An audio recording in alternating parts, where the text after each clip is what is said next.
Halo Bedekers. Sudah hampir 3 minggu kasus kematian Brigadir J masih belum terungkap.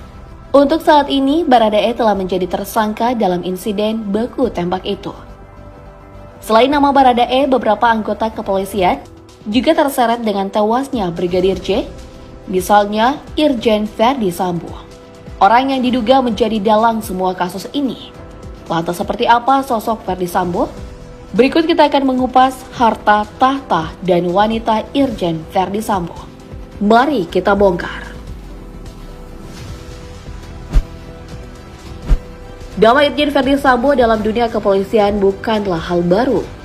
Karena sebelum namanya heboh dibicarakan seperti sekarang, wajah Verdi Sambo beberapa kali muncul di layar kaca dan turut diberitakan oleh awak media. Hal ini tak lepas dan prestasinya dalam menjalankan tugas. Pertama kali Verdi Sambo mulai dikenal oleh masyarakat Indonesia saat peristiwa bom Sarinah Tamrin tahun 2016 lalu. Kejadian itu bisa dibilang sangat berbahaya karena lokasi pengeboman terjadi di pusat kota, yaitu di persimpangan Sarinah, Jakarta Pusat. Dari kejadian ini terdapat ada beberapa korban yang harus meregang nyawa. Sebagian di antara mereka adalah warga negara asing. Dari 8 korban, ada 3 orang berkebangsaan Aljazair, 1 asal Kanada, dan 4 lainnya berasal dari warga Indonesia. Di tahun yang sama, Verdi Sambo juga berhasil menangani kasus kopi mengandung racun sianida. Di waktu itu, Jessica Kumala Wongso menjadi tersangka dalam pembunuhan sahabatnya sendiri, yaitu Mirna. Berlanjut di tahun 2018, Verdi Sambo lagi-lagi menjadi orang yang mengusut tuntas kasus perdagangan orang jaringan Timur Tengah.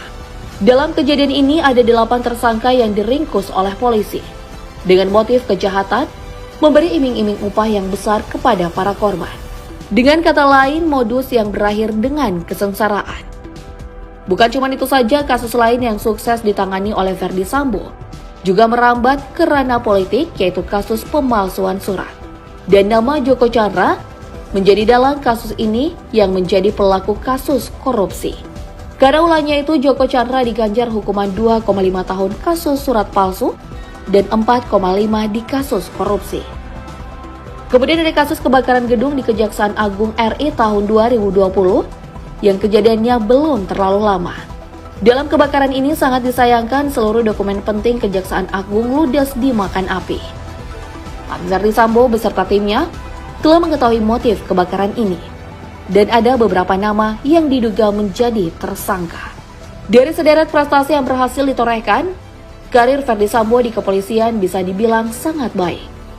Pria kelahiran 1973 ini merupakan Inspektur Jenderal Polisi, lulusan dari Akademi Kepolisian tahun 1994. Selain itu, Verdi Sambo juga dikenal seorang pria yang hebat dalam bangku pendidikan. Jadi jangan heran kalau Irjen Verdi Sambo mendapat kursi yang cukup baik dalam jabatan kepolisian. Nah, karena Verdi Sambo memiliki banyak jabatan, untuk itu kita akan mengupas sedikit saja. Memulai karir kepolisian di tahun 1994, jabatan Verdi Sambo yang pertama adalah Pama Lemdiklat Polri. Dengan kinerjanya yang baik, Verdi Sambo cukup cepat naik jabatan di kepolisian. Sebut saja Kanit Resintel, Wakapolsek, Wakasatreskrim, Kasiaga, Kasatreskrim, dan Kapolres merupakan perjalanan karir Verdi Sambo di kursi jabatan Polri. Di tahun 2015, Verdi Sambo mulai mengambil bagian di Polda Metro Jaya dengan posisi sebagai Wadireskrimum. Dari sini, karir Verdi Sambo menanjak seperti roket. Tepatnya di tahun 2020 lalu, Irjen Verdi Sambo mendapat kepercayaan dari Polda Metro Jaya menjadi Kadif Propam Polri. Kalau kita hitung jabatan Kadif Propam Polri, Verdi Sambo baru berjalan selama 2 tahun. Tapi dengan kasus Brigadir J yang mencuat dan heboh di tanah air, nama Irjen Verdi Sambo juga terseret dalam kasus ini, di mana lokasi kejadian pembunuhannya terjadi dalam rumah Verdi Sambo 8 Juli 2022 kemarin. Meski Baradae menjadi pelaku utama dalam insiden polisi tembak polisi, namun Irjen Verdi Sambo diduga sebagai dalang kematian Brigadir J. Karena jabatannya di kepolisian telah dinonaktifkan untuk sementara oleh Polri, karena dicurigai sebagai pihak yang memalsukan data. Hal ini diambil oleh Polri untuk menjaga komitmen mengedepankan objektivitas, transparansi, dan akuntabel sejak awal pengusutan perkara, tanpa ada yang harus ditutup-tutupi. Oke, sekarang kita pindah ke pembahasan selanjutnya, yaitu kekayaan dari Ferdy Sambo. Info ini cukup banyak dikepoin oleh awak media, tapi hasilnya kurang memuaskan. Karena setelah ditelusuri di laman LHKPN, kekayaan Ferdy Sambo tak ditemukan. Tapi tenang, karena kita akan melihat gaji Ferdy Sambo di kepolisian. Sesuai daftar penggajian anggota Polri yang dilansir dari laman tempo.com, gaji Ferdy Sambo berada di kisaran 4.930.000 sampai 5.243.000 rupiah. Itu baru upah per bulan, belum termasuk tunjangan dan sebagainya. Berdasarkan Peraturan Presiden Nomor 103 Tahun 2018 tentang tunjangan kinerja pegawai di lingkungan Kepolisian Negara Republik Indonesia, di mana Ferdy Sambo menerima beberapa tunjangan dari Polri, seperti tunjangan suami istri, tunjangan anak, tunjangan bahan pangan dan beras, tunjangan umum, sampai tunjangan jabatan struktural atau fungsional.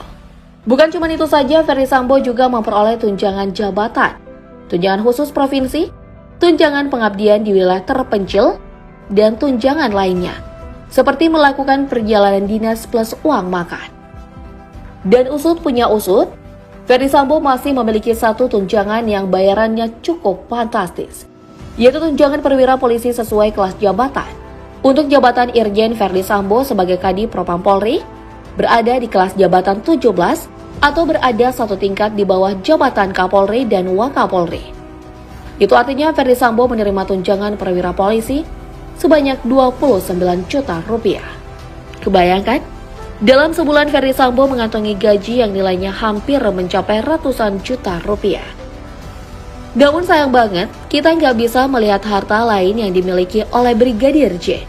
Selain rumah mewahnya di kawasan Duren 3, Jakarta Selatan, yang menjadi tempat penembakan Brigadir J.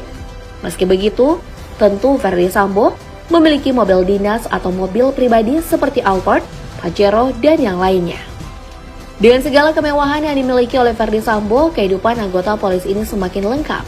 Dengan hadirnya sosok sang istri cantik bernama Putri Chandrawati. Namun belakangan Ferdy Sambo banyak diinfokan oleh awak media bahwa ia diduga menjalin hubungan dengan poluan cantik, yaitu AKP Rita Yuliana. Tapi kebenaran info ini masih dipertanyakan. Karena sampai detik ini belum ada bukti yang kuat untuk membuktikan kalau AKP Rita Yuliana adalah selingkuhan dari Ferdy Sambo. Begitupun dengan isu pengunduran diri Rita Yuliana yang juga ramai dibicarakan di sosial media.